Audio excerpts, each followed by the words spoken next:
Je dirige un laboratoire de la nutrition à Dijon et j'avais fait ma course universitaire depuis des années. Et je vais vous présenter un travail qui est assez original, opiniâtre et inédit. Je vais essayer de vous expliquer pourquoi les personnes obèses aiment le gras et pourquoi nous avons une préférence alimentaire pour le corps gras. Pourquoi aimez-vous le beurre? Pourquoi aimez-vous les croissants? Et pourquoi les obèses mangent plus des produits alimentaires contenant le gras? Et quelles sont les conséquences? Quels sont les mécanismes? Je vais essayer de vous convaincre qu'il existerait une sixième saveur, un sixième sens chimique destiné à la perception alimentaire des lipides. Comme vous le savez bien, qu'il existe 5 saveurs primaires: sucré, salé, amer, acide et umami. Le goût sucré. On adore le sucré et surtout le matin, parce que la perception sucrée dépend de notre métabolisme énergétique, de nos besoins endogènes en calories. C'est pourquoi on adore le sucré en midi, le soir, mais pas après avoir mangé. Car l'hypoglycémie déclenche une préférence pour le sucré. Et l'hyperglycémie, c'est-à-dire un état métabolique endogène, contrôlé par différentes parties du système physiologique, diminue la préférence. En ce qui concerne la préférence pour l'acide et pour amer, en fait, il y a certaines personnes qui aiment le goût amer, ils adorent le Schweppes, ils aiment le café amer, et certaines personnes n'aiment pas. Donc, il s'agit de deux goûts qui sont génétiquement codés, innés. Il y a des gènes qui sont responsables pour cette préférence. Et un polymorphisme de ces gènes aboutit à des modifications des habitudes alimentaires sucrées et amères.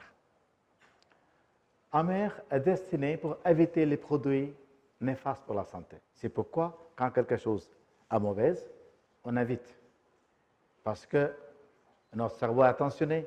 Hey, c'est quelque chose qui est amer, donc n'est pas bon. Ceci est responsable d'aversion de comportement alimentaire. C'est-à-dire, vous évitez tout au long de la vie ce produit qui a donné une expérience mauvaise. Quoi qu'il en soit, la perception des 5 saveurs s'effectue au travers des cellules spécialisées, on appelle les cellules gustatives. J'ai marqué ici sur la diapo. Ces cellules gustatives sont responsables des formations de bourgeons de goût. Sur la diapo, vous verrez au milieu, ce sont les cellules qui forment une sorte de chou-fleur en projetant la microvélocité vers la partie apicale où s'effectue la détection des molécules sapides. Les bourgeons de goût sont des unités de papilles qui sont distribuées tout au long du palais et la langue, et cet épithélium forme 3 sortes de papilles, papilles fungiformes, circumvallate et caliciforme. Donc, nous sommes dotés des mécanismes intrinsèques pour détecter ces produits qui font partie de notre assiette. Mais la question se pose, est-ce qu'il y a une sixième saveur qui est pour l'attirance, pour le corps gras? En fait, je peux vous présenter quelques données au travers de la littérature qui sont très anciennes, qui démontrent qu'il existerait une corrélation entre l'IMC et la perception sucrée. Linda Beck aux États-Unis a démontré dans les années 80 que les personnes obèses adorent les produits hédoniques, voire palatables, qui sont sucrés et gras. Et ceci est corrélé à notre masse corporelle. Elle a aussi été démontré chez les animaux, surtout chez les rongeurs, chez le rat, la souris, les gerbilles. Je présenterai une diapo sur les gerbilles. Et d'autres animaux, nous avons bien démontré, au travers de plusieurs expériences, que ces rongeurs adorent les boissons qui contiennent le corps gras. On a aussi démontré que les nouveau-nés qui n'ont aucune mémoire gustative, lorsque les bébés nés de mères minces, allaités par les mères obèses, refusent d'être allaités après une semaine par leur maman mince, parce que les bébés ont développé le goût pour le lait provenant des mères obèses qui contient des acides gras saturés et insaturés. Donc, à la naissance, on est doté d'une capacité, nous avons une faculté de développer ce goût qui n'est pas inné. On a fait une expérience sur les enfants, plusieurs expériences, mais juste, je projette une diapo, sur les enfants âgés de 2 ou 3 ans, dans la cantine d'une école. Et on a demandé aux enfants d'aller choisir les produits lors d'une collation. Et on constate que les enfants ont choisi les produits énergétiques selon leur poids corporel. Donc, les enfants ont appris, oui, j'aime bien ce produit, et c'était corrélé à leur l'IMC. En fait, cet apprentissage a été mis en place à la maison. Ceci est reflet de comportement de maman ou de famille, parce qu'on a travaillé à New York avec une université, un CLA, et on a démontré dans ce travail, les enfants génétiquement prédisposés pour devenir obèses, des familles aisées, étaient moins obèses que les enfants des quartiers défavorisés avec la même carte génétique. Donc, notre famille joue un rôle très important dans l'apprentissage alimentaire et surtout lipidique, qui est le fléau mondial, qui est chez nous, chez vous, partout, car les graisses sont directement associées à l'obésité. Donc, y a-t-il une sixième saveur? C'est ça la question. Si c'est vrai, et si je vous dis oui, ça doit être comme ça, je dois vous prouver au travers de ces 4 critères. Donc, pour la perception d'une saveur, il faut qu'il y ait un récepteur. Comme je vous ai dit, pour le goût sucré, il y a un récepteur hétérodimérique. Pour le goût amer, il y a un récepteur codé par un gène T2R16, un corps génétiquement codé. Pour le goût umami, il y a un gène. Il devrait y avoir un gène et un récepteur pour le goût de gras. Premièrement, il faut que je vous démontre, à vous ça veut dire la communauté scientifique, parce qu'il est très difficile d'accepter des résultats qui surprennent le peuple, qui démontrent pour la première fois la présence d'un phénomène, d'une modalité. Donc, il faut que j'identifie cet récepteur. Deuxièmement, il faut que ce récepteur soit couplé à la cascade de signalisation. Il faut que le message gustatif soit très rapide. C'est pourquoi lorsque vous mangez un cheeseburger, vous dites immédiatement « c'est bon ». Ça veut dire que le message de l'âme a été envoyé vers le cerveau et du cerveau vers la bouche. Parce que vous identifiez dans quelle partie de la bouche le produit s'est trouvé. Donc, ce message va et vient sur la perception, l'identification et sur l'ingestion de ce produit dans la bouche est un phénomène très très rapide. Et pour cela, il faut que le récepteur soit couplé à cette cascade de signalisation, à cette messagerie. Troisième point, il faut que je vous prouve que ce message est bien envoyé de langue vers le cerveau. Comme je vous ai dit, la perception est effectuée par le cerveau, mais pas par la langue. La langue est là, c'est juste pour la transmission de messages. Quatrième point, il faut que ces récepteurs soient couplés à des phénomènes d'anticipation physiologique. C'est quoi? Je pense, moi je suis physiologiste, je sais très bien, mais vous devez juste comprendre, lorsque vous mettez le sucre dans la bouche, immédiatement, l'insuline est libérée par anticipation. Donc, le cerveau dit, oui, attendez, le sucre arrive. On se prépare pour la digestion et on s'occupe de ce sucre. Donc, je vous dis une information, la sécrétion de l'insuline, ce n'est pas directement lié à la liaison de sucre avec le pancréas, mais toujours langue, cerveau, et le cerveau, la partie ventromédiane, envoie le message vers le système sympathique, vers le pancréas. Donc, c'est une boucle, langue, cerveau, intestin. Est-ce que c'est le cas? Pour le goût de gras, il faut que je vous démontre. Donc, je commence mon histoire à partir de 0, comme un enfant. Il apprend à partir de ABC, et je vais commencer la même chose. Le récepteur. Pour les lipides, il n'y a pas de récepteur, parce que les lipides sont des molécules hydrophobes. Ils s'incorporent directement au niveau de la membrane.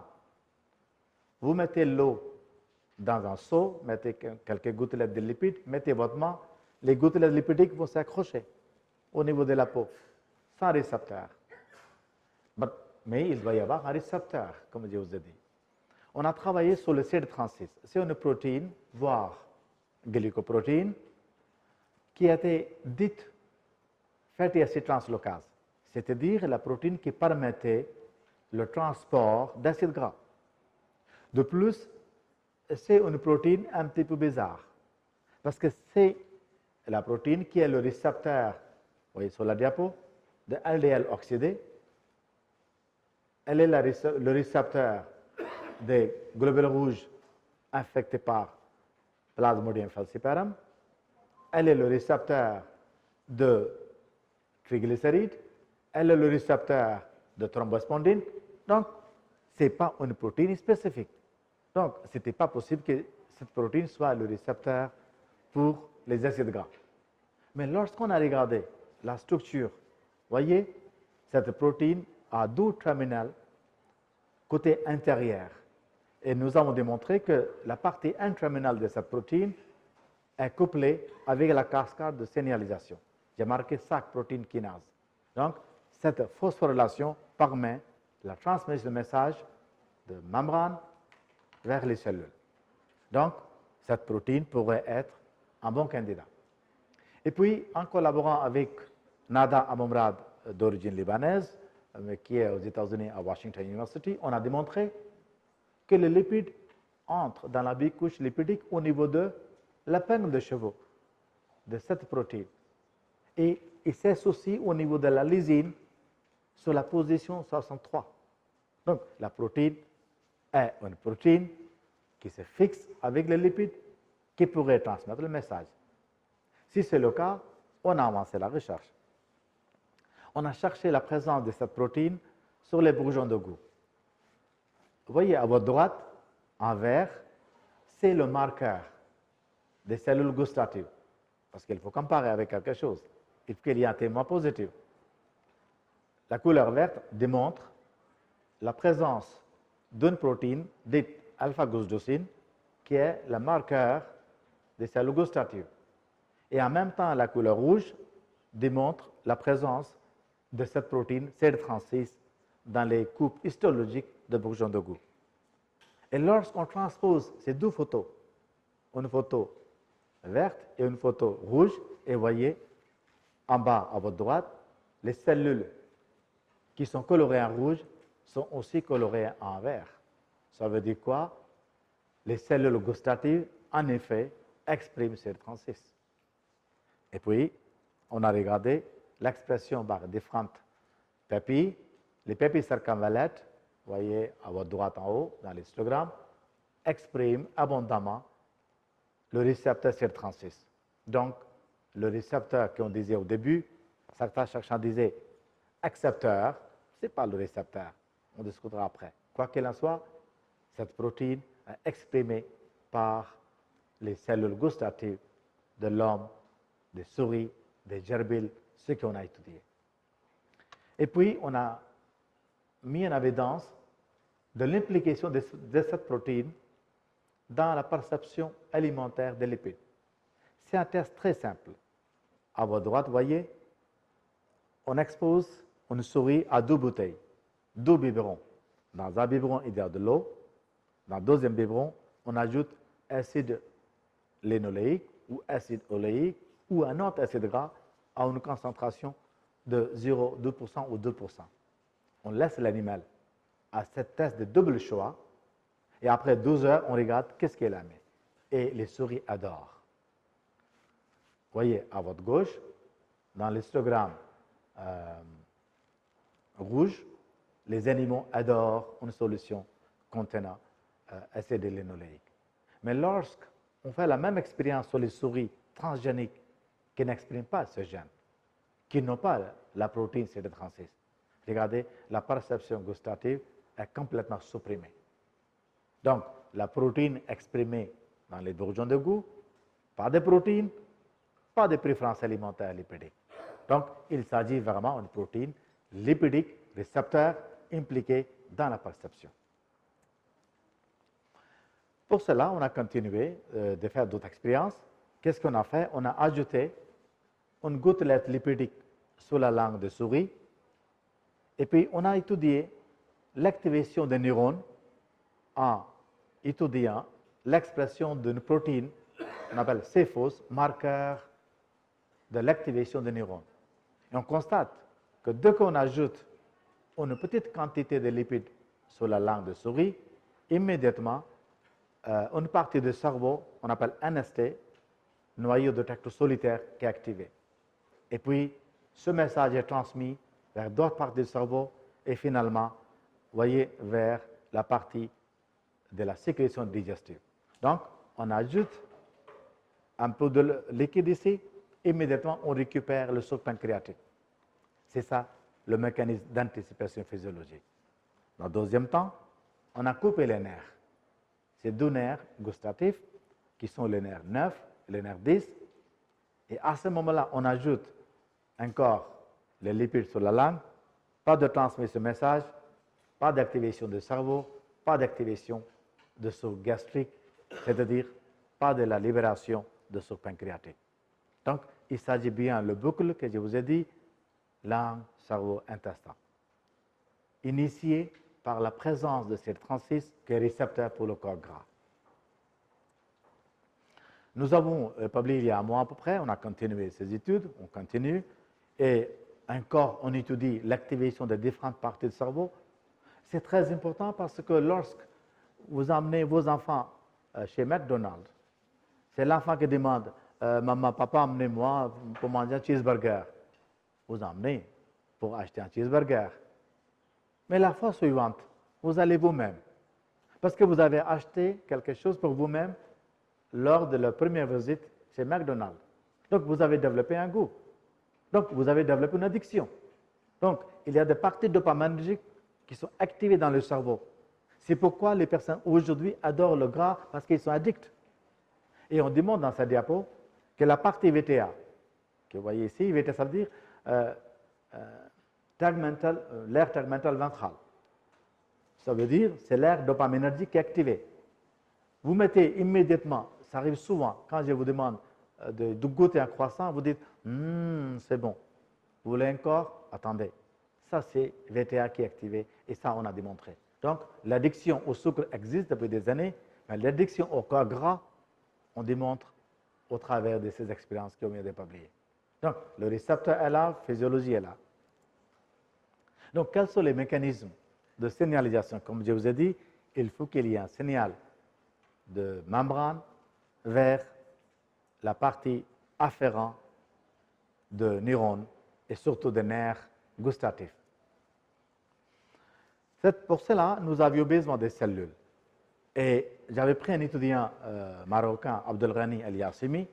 Il a passé 2 ans sur la purification des cellules. Maintenant, il est au Canada. Et c'est ça, la partie la plus importante. Il faut que les jeunes croient en leur superviseur de thèse. Il faut qu'ils ne soient pas pressés. Il faut publier des articles dans des grands journaux, mais dans les petits journaux. Parce qu'à la fin, c'est la vérité qui gagne. À la fin, c'est ça qui est bien, ce qui est beau. Donc, il a passé 2 ans sur la purification des cellules. Vous voyez en haut, Abdelghani a démontré que 2 cellules sont gustatives et seulement une des 2, la cellule qui est en bas, exprime CD36 et alpha-gauche-docile. Donc, une des 2. Il y a 50% de probabilité qu'on trouve les cellules gustatives dans les bourgeons. Et puis, il a purifié, 100% des cellules sont CD36 positives, alpha-gauche-docile positives. Donc, ce sont les cellules gustatives. On a mis en évidence la présence et on a standardisé une nouvelle technique sur l'identification des cellules et la purification. Donc, on peut aller loin maintenant. On a étudié le signal, comme je vous ai dit, le signal sur le goût, c'est le signal calcique. Vous voyez, à votre gauche, sur une seule cellule gustative. On a isolé une seule cellule, on regarde modification de changement de couleur. C'est le signal. Plus le signal devient de vert, jaune et rouge, plus il y a une augmentation de l'intensité du signal. Et on voit bien ici que l'acide linoléique augmente. Vous voyez tout en haut à votre gauche, le signal augmente de façon quelques microsecondes. C'est pour ça que vous dites, oui, c'est bon. Donc, cette perception intense de corps gras est associée à ce signal qu'on a mis en évidence. Lorsqu'on regarde le signal par d'autres lipides alimentaires, acide linoléique ou acide palmitique, je parlerai après acide palmitique qui est mauvais pour la santé, on a la même réponse au niveau de signalisation. Acide gras courte chaîne, acide caprique, déclenche une faible réponse. Et puis, à votre droite, vous voyez, en bas, le signal diminue lorsqu'on bloque cet récepteur. Donc, l'augmentation du signal est un mécanisme spécifique aux lipides alimentaires, que ce soit acide palmitique, acide linoléique ou acide linolénique.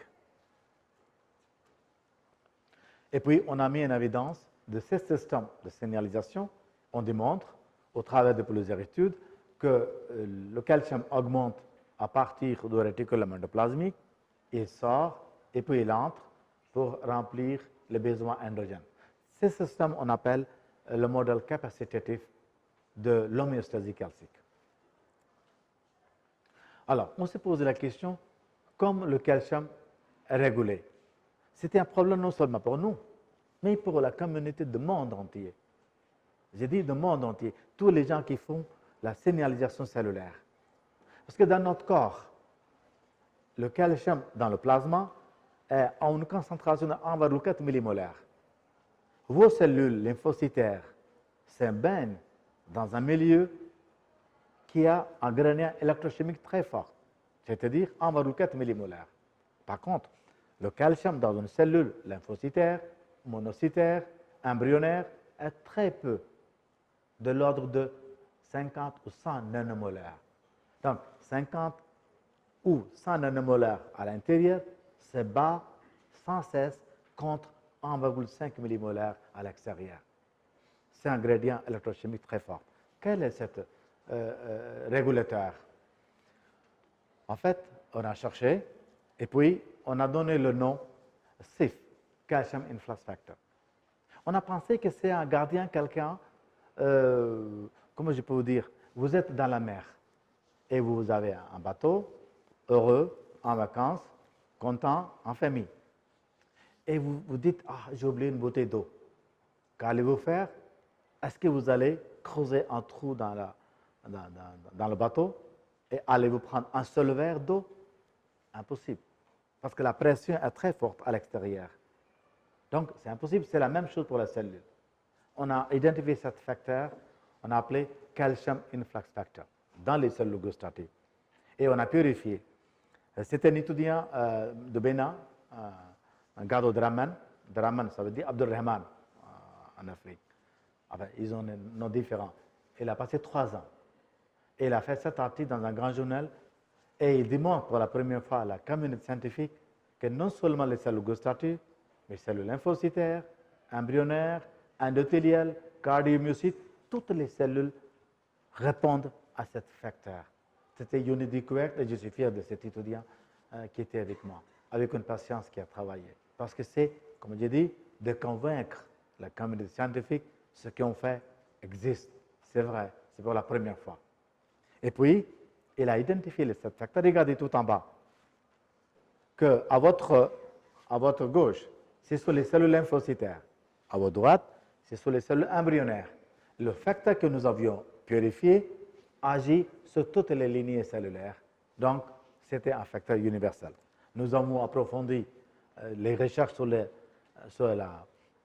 l'électrophysiologie. On voit bien le courant calcique entrant est bien déclenché par cette molécule. Donc, ce n'est pas un artefact. C'était la raison pour laquelle ça a été accepté par un grand journal. Maintenant, on se pose la question, comment le calcium entre? Quelle quantité? Donc, à l'intérieur, le calcium se trouve à des quantités nanomolaires, je vous ai dit. Il est libéré. Comment les cellules calculent? Tel que telle quantité est nécessaire pour remplir les besoins endogènes. C'est comme vous avez 50 dinars, vous sortez, vous buvez un verre ou deuxième chose, vous achetez de petits cadeaux, et puis, attends, combien j'ai dépensé? J'ai dit, vous sortez la calculatrice. J'ai dépensé 25,2,3. Donc, vous prenez le même montant à la maison et vous remplissez votre poche. C'est la même chose pour la cellule. Il devait y avoir une calculatrice pour contrôler le signal calcique. Et ce signal calcique était contrôlé par une protéine STIM-A. Nous avons utilisé les souris transgéniques, siRNA, etc., et on démontre ici que dès que le calcium est libéré à partir du réticulum endoplasmique, STIM-A quitte le réticulum endoplasmique et s'associe à la membrane plasmique intérieure avec une distance de 20 angstroms. Il gouverne l'entrée du calcium. Donc, c'est un mécanisme qui est finement régulé.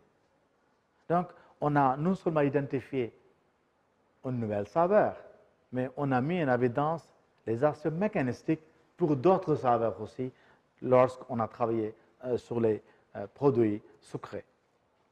Ce qu'on constate ici, c'est juste pour vous regarder tout en bas, le test de double choix.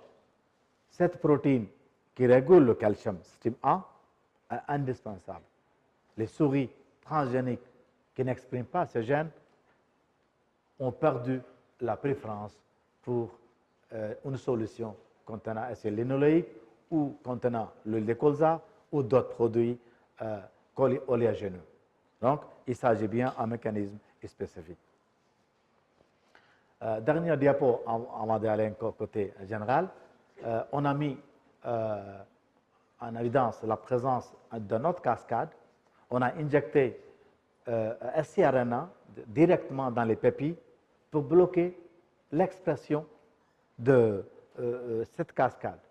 Et comme vous voyez ici, en fluorescence rouge, le produit exogène est bien entré dans les pépilles et il bloque l'expression de cascade. Et puis, lorsque vous voyez sur les histogrammes,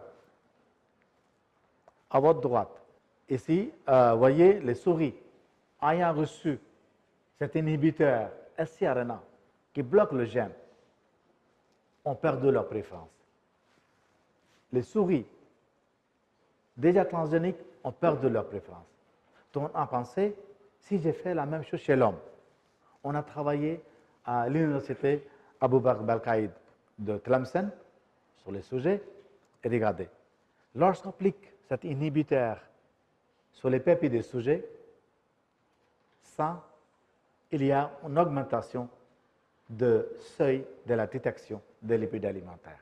Donc, en bloquant ces phénomènes chez la souris et chez l'homme, on augmente le seuil, donc on diminue la sensibilité ou diminue la capacité orosensorielle de détection des lipides alimentaires. Donc, cette protéine est fonctionnelle, cascade est fonctionnelle et il peut être modifié dans d'autres pathologies. Donc, finalement, on a publié tous ces résultats dans un journal, Physiological Review. Et puis, on arrive côté une autre protéine. On a démontré qu'il y aurait certainement deux protéines, parce que c'était toujours un problème pour moi personnellement. Lorsqu'on donne quelque chose à manger, je dis, est-ce que vous voulez encore? On dit oui, si vous voulez bien. Donc, on appelle le renforcement de prise alimentaire. Parfois, vous dites, j'ai trop mangé. Que le couscous, par exemple, vous mangez après à moi, j'ai trop mangé. Qu'est-ce que ça veut dire trop manger? Ça veut dire que vous n'étiez pas vite rassasié. Ça veut dire que la prise alimentaire contient deux sortes de mécanismes. Mécanisme précoce, que déclencherait, on appelle l'initiation de prise de repas, et les mécanismes tardifs qui vont initier, qui vont déclencher la prolongation de prise alimentaire. Donc, peut-être, pour les lipides, c'est la même chose. Et on démontre qu'il y a deux protéines, CD36, qui est co-exprimée par une autre protéine, GPR120. Et on démontre dans cette étude que le CD36 est impliqué dans la détection des lipides alimentaires et GPR120 serait dans la régulation postprandiale de comportement alimentaire. Donc, il y a deux parties dans notre épisode alimentaire. Détection.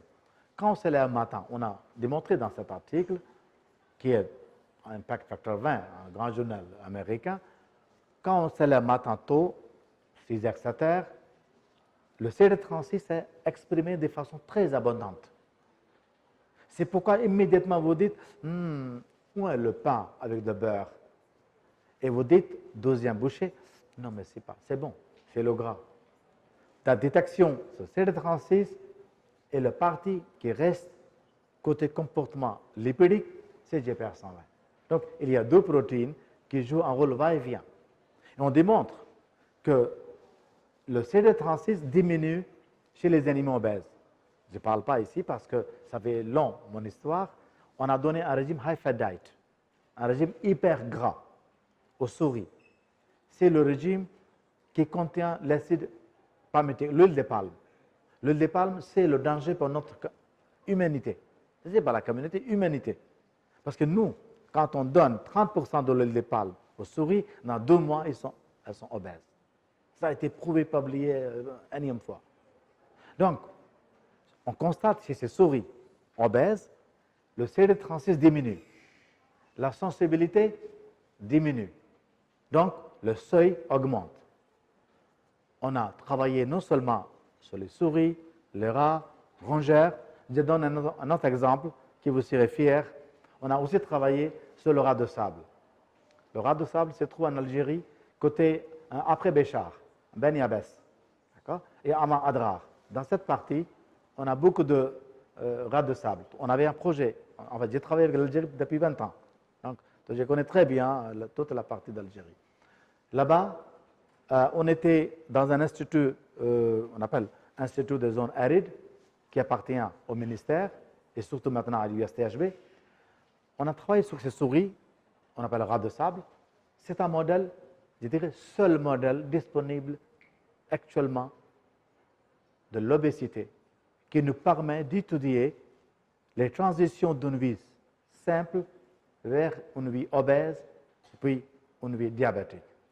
Cet animal, dans son biotope, n'est pas obèse. Il n'est pas diabétique. Vous amenez cet animal vers le labo, il devient obèse d'abord, dans 2 mois, et puis diabétique de type 2. Donc, c'est un bon modèle pour nous. Et on a étudié chez cet animal que, vous voyez, CD36 à votre gauche diminue dans les papilles. Et le signal calcique est modifié. Donc, même chez un animal, ce que je voulais vous dire, un animal qui n'a jamais bu de l'eau, cet animal ne boit pas de l'eau. Cet animal se nourrit par des feuilles de cette plante, Chenopodiaceae. où il y a beaucoup plus d'eau. Cet animal a une vie en or, comme vous rêvez. Il se lève le matin, il sort, il prend les feuilles, il entre dans son trou, il mange et il dort. Il ne boit pas de l'eau. Il est dans la partie sombre, heureuse. Mais il a la modalité de goût de gras. Si on lui offre 2 bouteilles, il boit tellement la solution qui contient le gras, à 7e jour, il meurt. Donc, la perception orosensorielle de corps gras qui est conservée chez nous est aussi bien sauvegardée au cours de l'évolution phylogénétique, même chez l'animal qui ne connaissait même pas c'est quoi de l'eau. Donc, c'est sur les mécanismes qui est conservé de la mouche jusqu'au serpent et jusqu'à nous. On a travaillé aussi chez la drosophile. On démontre ça aussi, mais je ne peux pas tout parler. Donc, on démontre, quand je me dis mon phylogénétique, c'est pour la première fois. Donc, je reviens chez l'homme. Je vous ai dit, chez les rongeurs, on démontre la protéine diminue, la sensibilité diminue. On a pensé que ça doit être la même chose chez l'homme. Parce que l'obésité augmente de façon arithmétique, non seulement en Algérie, parce qu'on mange beaucoup de frites ici, dans les cantines. Ce n'est pas le repas méditerranéen, ça c'est autre chose. Mais dans tous les pays, dans le monde entier, dans les pays pauvres, parce qu'ils ont des calories facilement assimilables. Ça c'est autre histoire. Mais quoi qu'il en soit, comme j'ai mis sur la diapo, que l'obésité tue 3 fois plus de monde que la famine. Donc l'obésité est un problème quotidien des pays industrialisés tels que l'Europe, où les apports alimentaires vont au-delà des 40%, que chez nous ici ou dans d'autres pays. Donc, j'ai pensé peut-être, chez les sujets obèses, je reviens sur mon problème, il y a une baisse de seuil de sensibilité. Ainsi, nous avons travaillé sur différentes populations. La population algérienne, obèse, les enfants âgés de 7-8 ans, enfants obèses et minces. Deuxième population, les enfants de 12 ans, obèses et minces. Les femmes tunisiennes, c'était avec l'hôpital Farad Hached à Sousse, on a travaillé avec eux. Les femmes en Europe, en République tchèque, et à l'Institut de nutrition à Tunis. On a cherché différentes populations, des personnes obèses. Et on constate que chez tous les obèses, j'ai dit tous les obèses, mais pas une personne, chez tous les obèses, il y a une baisse de seuil, non, une baisse de la sensibilité pour détecter le corps gras. Le seuil augmente. Et comme je dis dans la diapo ici, il y a une corrélation inversée et directe aussi. Directe, ça veut dire plus on est obèse, plus le seuil augmente, moins il y a sensibilité. Donc, c'est pourquoi les personnes obèses mangent vite et bouche remplie. Vous avez de constater. Les personnes obèses, toujours, ont beaucoup de repas. Pourquoi? Parce que les récepteurs sont moindres. Les récepteurs sont tronqués. Donc, pour avoir le même plaisir de palatabilité, de lipides, ils remplissent leur bouche. Donc, c'est un problème génétique. Il est possible que le gène qui code pour le récepteur soit modifié de façon que la protéine synthétisée soit tronquée. Et ça, c'est le cas. Je ne montre pas le résultat, mais j'ai mis une seule phrase en haut, que ces sujets obèses, en majorité, ont une protéine qui est codée par le génotype RS67 avec allèle AA. Cette protéine est tronquée chez une grande partie des personnes obèses. Donc, la modalité gustative existe et puis il est modifié chez les personnes obèses. Donc, qu'allons-nous faire? Maintenant, je reviens côté l'homme. Donc, maintenant, vous avez vu à la télé, on dit souvent, il ne faut pas manger beaucoup de gras, il faut manger 5 fruits et légumes. Qui mange 5 fruits et légumes? Moi, je ne mange pas. D'abord, ça coûte trop cher. Et quels fruits? On nous prend pour des cons à la télé, 5 fruits. Mais quels fruits dois-je manger? Une banane, ça dépend de la saison. Ça coûte cher. Donc, ça ne marchera pas. Ça ne marche pas aujourd'hui ni demain. Parce que l'homme, s'il y a des psychologues ici, l'homme, par son ignorance, ne veut pas que sa vie soit dirigée par quelqu'un d'autre, psychologiquement. Donc, il y a des sociétés qui ont fabriqué des chips, 0 calories. Non, ils disent 0 calories provenant des lipides, avec une petite phrase. Ce sont les publicités mensongères. Ce qu'ils font, ils n'utilisent pas les lipides, mais dérivés des lipides, comme j'ai marqué ici, on appelle les substituts de corps gras. Ce sont les produits synthétiques ou bien les produits dérivés d'acides gras saturés. Ces produits apportent des calories de 0 à 4 kilocalories à la place de 9 kilocalories de lipides. Donc, les calories sont là. Et ce qui est mauvais, ça, on avait vérifié, quand vous dites aux enfants de ne pas manger, ah ben, elle va manger. Vous dites, c'est pas bon pour la santé de ne pas manger, il verra ça. Mais la santé, qu'est-ce que je vais faire? La santé, il est où la santé? Que je mange. Donc, ces produits sont la solution. Mais la solution, c'est quoi? Ce sont les produits, là, par exemple, le régime Weight Watcher, qu'on utilise beaucoup, n'est pas savoureux. Donc, ces produits ne sont pas vraiment savoureux. Donc, ce qu'il faut, peut-être, les produits pour des calories, mais beaucoup de plaisir. Mais c'est mon imagination. Est-il possible? Oui, pourquoi pas? Vous avez dû voir dans votre famille les sujets diabétiques, ils utilisent des édulcorants. Et les édulcorants sont des molécules chimiques qui n'ont rien à voir avec le saccharose. Si vous regardez la structure de saccharose, elle est complètement différente de la structure de l'aspartame. Mais ces molécules sont sucrées.